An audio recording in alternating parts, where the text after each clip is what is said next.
Hey guys, welcome to AG's Kitchen. I'm Chef AG, or just AG. Hope you're doing well on this evening. So what I'm cooking tonight is some rigatoni with some meat sauce. And just so you know, real quick before I go into anything else, everything I cook is gluten and dairy free. So if that's something that you deal with, join this journey, even if you don't. There's a stigma that gluten-free things aren't that great, or dairy-free things. Honestly, most people probably won't like gluten-free pasta. Honestly, I just can't tell the difference by now. I like it, not all of it, but I know what I like. Some folks accidentally bought this particular rigatoni. Usually, and I always have the spaghetti of the same brand on hand, so I was like, sweet, done, I'll take it. So really cool, glad they hooked me up with that, even though they didn't mean to buy it. But anyways, tonight, making some rigatoni with meat sauce, and the meat, and let me just show you, I'll just show you what I'm cooking with and explain. So let me just turn this around. Hold on. There we go. Sorry, my tongue was out when I was finishing the other one. So we got some onions, yellow onions, and then I've got this pound of 90% lean, 10% fat, ground beef. Typically a little fattier, but that's okay. This ground beef, grass-fed, I think, yeah. With this thing of ragu, old world style meat sauce, flavored meat sauce. And then when I season the meat with the onions, which I'll cook up first, I'll add a little olive oil. And then one of the ingredients I add to the sauce, actually I'll add a little bit to the meat, is sugar. And hold on, I forgot my other main ingredient. Hold on, look at this round little table thing. Let me take you for a little journey. Boop, this thing right here. Crushed red peppers. That's a little heat to it. I think it's gonna be great. What a fun journey. One of my favorite easy meals to cook. Let's see what happens here in AG's Kitchen. Fun fact, I call this my world famous pasta dish. It's really not. It's just something I really enjoy cooking. Obviously, back in the day, I would cook it with regular wheat noodles, wheat flour, but I can't do that anymore, so there's that. But no, this will be fun. I'll enjoy it. So yeah, hope you enjoy this journey. And I hope these cooking videos inspire you to try cooking. It's really not that hard. For me, I know this recipe. I created this particular version of this recipe. Like if you say, hey, what are the measurements of the crushed red pepper or the sugar? Honestly, I don't know. That's kind of one of those things where I created and I just kind of go just because I've made it so many times. The onion, it's a half of a, medium-sized yellow onion.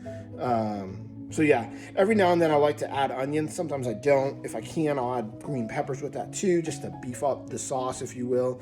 Beef, it's what's for dinner, just so you know. Anyways, enjoy this adventure of AG's Kitchen with me, AG. Let's go.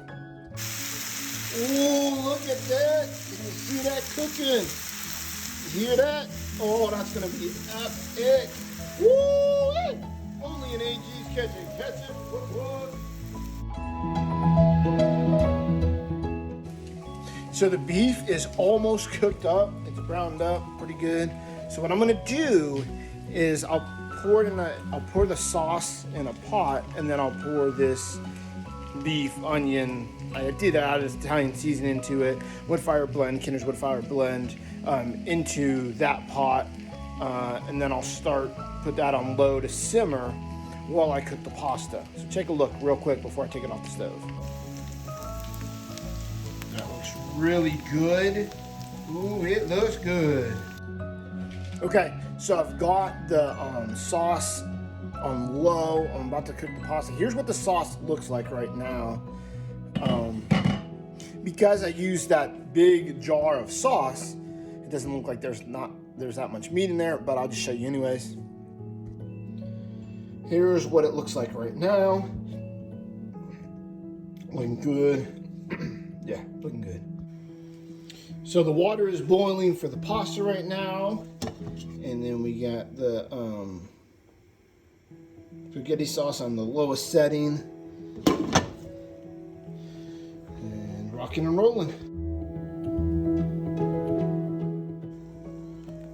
The pasta is cooking nicely, look at that. Just got a few more minutes left on that before that is done. Okay, the pasta just finished up. A good trick, by the way, when it comes to cooking pasta is when it's done, obviously you strain it, but also you stop the cooking, put cold water over it, run cold water over it, stop the cooking press, because if you don't, it's still warm, it's at that temperature, that cooking temperature, so it still wants to cook, and it still will cook, thus making it soggy noodles and stuff like that. Here's the sauce, and now, hold on a second. In just a moment, I will show you the finished product, putting the two together. And of course, there's no shredded cheese or grated cheese. Grated cheese. Why did I do this? Grated. No, because I can eat that. But that's okay. That's okay. I'll have this. The pasta was a side salad. And since it's rigatoni and not spaghetti, I'm going to put it in a bowl, not like on a plate. Make it easier. Just saying. So let's see how it turns out. So you ready to see the final product? What took way longer than I thought it was going to take to cook. About an hour. Well, a little over an hour. And I guess that's normal. But, are you ready? Are you ready to see the finished product? Let's see, here in AG's Kitchen. So let me remind you what it is. I have a stance, by the way. Apparently, right now, my back leg is back. So I'm like in a stance. There you go. Anyway, so it's rigatoni, gluten, dairy-free rigatoni pasta with meat sauce, so ragu's meat sauce. And I know some of you are going to be like, why don't you make your own meat sauce or tomato sauce, pasta sauce? I don't know how. And more dishes. A lot more dishes. I don't know how to do that. That's an excuse. If someone were to teach me sometime, I'm sure it'd be great. But for now, I use the rigatoni, old world meat sauce. Yeah. Anyways, use some 90-10 ground beef, grass-fed, just so you know, with seasoned with sugar. I put sugar just to take some of the bitterness out of the sauce.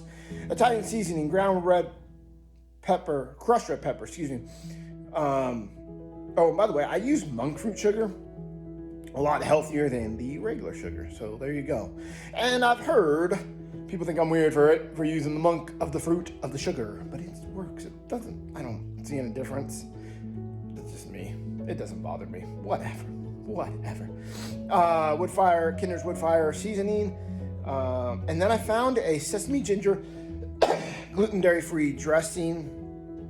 I think it's Walden's is what it's called, and I think it's the similar brand that Aldi's has, something like that. So got that, have it with the lettuce,